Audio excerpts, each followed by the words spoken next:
नमस्कार श्रोत्यांनो, आपलं सर्वांचं भगवान राईतकर सर या युट्यूब चॅनलमध्ये सहर्ष स्वागत आहे. स्पर्धा परीक्षा, संगीत, स्पिरिच्युअल स्पीचेस आणि इन्स्पायरिंग स्टोरीज सोबतच इंटरव्ह्यू असे आपल्या चॅनलच्या माध्यमातून आपण घेत असतो. आज आपण मुलाखत घेतोय. ही जी मुलाखत आहे या मुलाखतीचं वैशिष्ट्य असं की मेहकरचं ग्रामदैवत सारंगकर बालाजी आणि सारंगकर बालाजीच्या संदर्भातलं सुंदर गीत लिहिलं गेलं आणि त्या सुंदर गीतावर छानसं असं शूटिंग केलेलं आहे. त्या सर्व कलावंतांच्या आणि गीतकारांची मुलाखत या ठिकाणी आपण घेतोय. सर्वांना नमस्कार. मला सर्वप्रथम गीतकार म्हणून तुम्ही हे सांगा की सारंगधर बालाजी यांच्या संदर्भातलं गीत लिहिण्याची प्रेरणा तुम्हाला कशी मिळाली? आम्ही रोज दर्शनाला जायचो. अच्छा. या बालाजी मंदिरावर आजपर्यंत कोणतंही गीत लिहिलेलं सादर नाही. झालेलं नाही आणि सादर झालं. सादर झालेलं नाही. पण ही कल्पना थोडी थोडी डोक्यामध्ये यायची की आपण एक करून पाहू. अच्छा. तसं तर माझं पहिल्यापासून कविता लिखाण वगैरे सगळं चालू असतं. अच्छा. पण या बालाजी संस्थांवर या भगवान सारंगरावर आपण एक गीत तयार करावं. अच्छा. असे विचार मनात माझं एक गीत मी तयार गीताची केलं. निर्मिती. आता गीत लिखाण झाल्यानंतर या गीताला संगीतबद्ध करावं, याच्यावर छानशी शूटिंग करावी, कलावंतांचा सहभाग घ्यावा अशी कल्पना सर्वप्रथम तुमच्या टीममध्ये कोणाच्या मनामध्ये आली आणि ती कशी ज्यावेळेस बाबांनी ते गीत लिहिलं होतं, गीत लिहिल्यानंतर मी बाबांना बोललो की याच्यावर आपण एक संगीत पद्धत करू आणि ते कसं बनते ऐकानंतर आपण चित्रीकरणाला जाऊ. अच्छा. मग मी ते अकोल्याला पाठवलं. अकोल्यानंतर 7 दिवसांनी मला परत आलं आणि ते एकदम सुंदर झालं. अच्छा. नवीन आता चालेल. गीत लिखाण झालं, गीताला संगीतही दिलं, मग गीताला आता नृत्याच्या माध्यमातून सादरीकरण करायचे. मग ज्यावेळेला सादरीकरण करायचं त्यावेळेला सर्वप्रथम तुमच्या मनामध्ये ही जी कलावंत आली ते कलावंत कशी आली आणि ते तुम्ही ती कला कशी साकारली? मी सगळ्यात पहिले खरंच सरले फोन लावला आणि मळसने सर आणि देवडे सरले मी हे गाणं प्रत्यक्ष घरी बोलून ऐकू घातलं आणि या तिघांचे प्रतिसाद चांगला आला. खूप छान लिहिलं मी तुमच्या वडिलांना गाणं. मी म्हणतो सर याला आपल्याला चित्रीकरण करायचं, बाहेर काढा, तुम्ही या सोबतीले. देवडे सर नृत्य असल्यामुळे त्यांनी सांगितलं एकदा करून दाखवले हे या पद्धतीने ते गाणं बसू शकते. सर आता गाणं झालं, संगीत झालं, तुम्हाला जेव्हा सादरीकरण करायचं त्यावेळेला नृत्य आलं की दिग्दर्शन आलं. मग नृत्य दिग्दर्शनाची जबाबदारी कोणी घेतली हा एक क्वेश्चन. दुसरा क्वेश्चन असा आहे की केवळ सर्व जेंट्स म्हटल्यानंतर फार योग्य घडत नाही, कारण जिथं भावभक्ती असते त्या ठिकाणी स्त्री पुरुष समानता असते. स्त्रियाही असतात आणि पुरुषही असतात. तर पहिला प्रश्न दिग्दर्शनाचं काम कोणी केलं आणि महिला कलावंत कोण कोण सहभागी होत्या?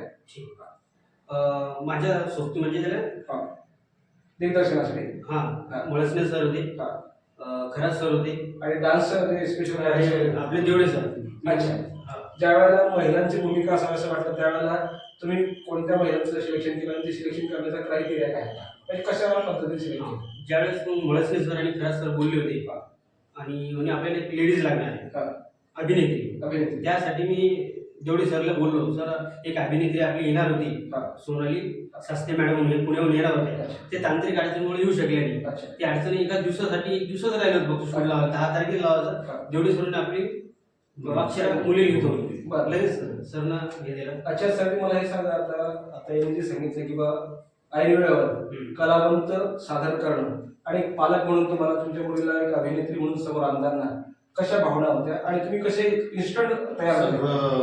किरण काळोजी माझ्याकडे आले सर. त्यांनी सांगितलं की बाबा आपल्याला हे गाणं हे करत आम्हाला ते गाणं कसं होतं आणि आमची तयारी झाली होती की बाबा आपलं गाणं, आणि त्यांनी ती जबाबदारी माझ्याकडे दिली होती की बाबा नृत्य दिग्दर्शक तुम्ही करायचं आहे. मग त्यांनी त्यांची अडचण सांगितली की बाबा सर आपल्याला मेन आता उद्या आपलं शूट करायचं आहे आणि आपली जी सोनाल संस्थे त्यांचं काही खाजगी कारणामुळे ते येऊ शकत नाही. मग आता काय करायचं? तर मला माझ्या मुलीवर भरोसा होता, कारण की त्यांच्या मुलीची शाळेमध्ये असताना ती खूप डान्स करायले आणि मला माहिती की मी तिला ते सांगितल्यावर ती ताबड कॅश करू शकते.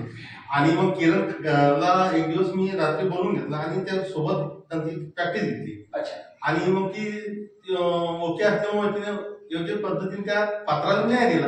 तुम्ही तुमच्या मुलीला अभिनेत्री म्हणून सादरीकरण केलं त्यावेळेला तुमच्या भावना कशा होत्या? आज ती आता अभिनेत्री म्हणून लोकांच्या समोर आली, काय वाटतं तुम्हाला?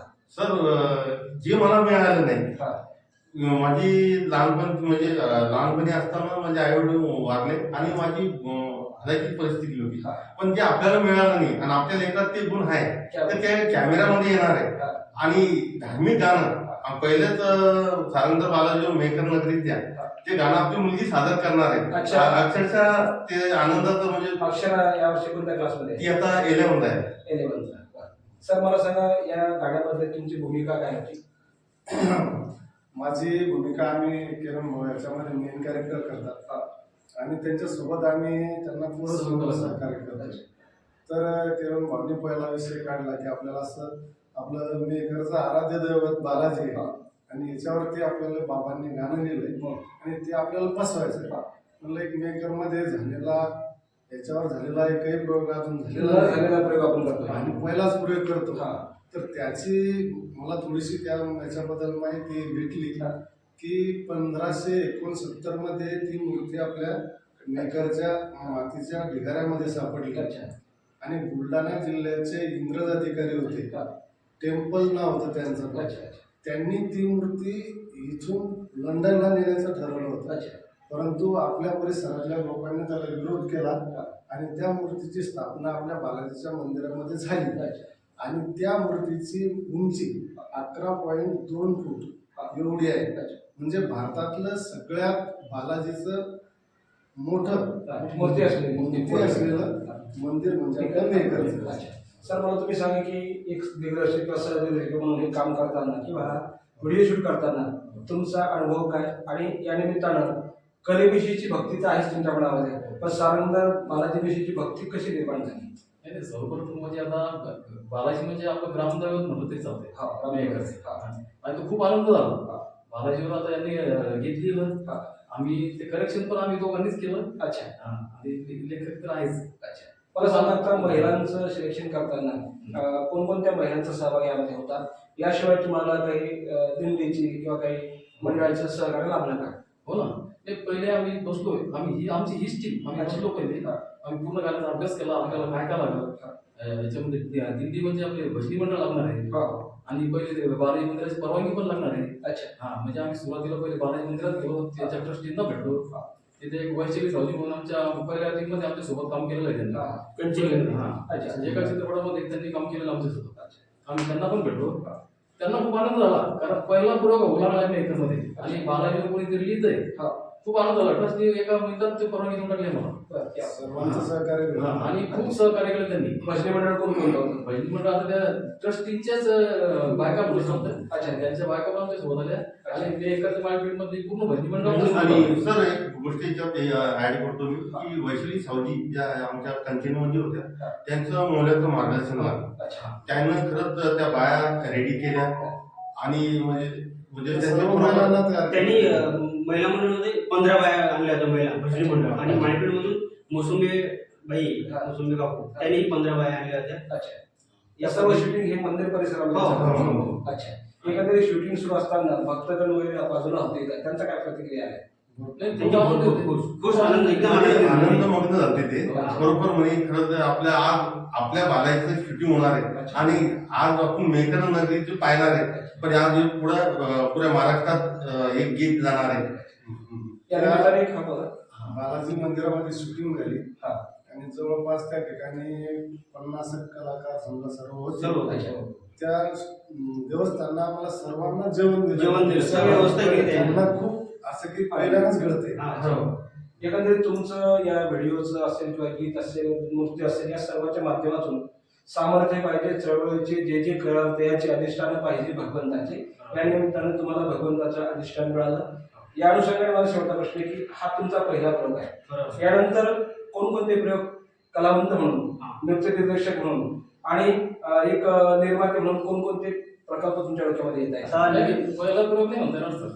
नाही, भगवंताचे पहिल्यांदा पाया आमची टीम पूर्वी काम करतो आम्ही चित्रपटमध्ये. नाही, तुमच्या याला भगवंताचं अधिष्ठान मिळालं सारंग बालाजीचं. आता इथून पुढचे काय प्लॅन आहेत तुमचे? आता निर्माता सांगा.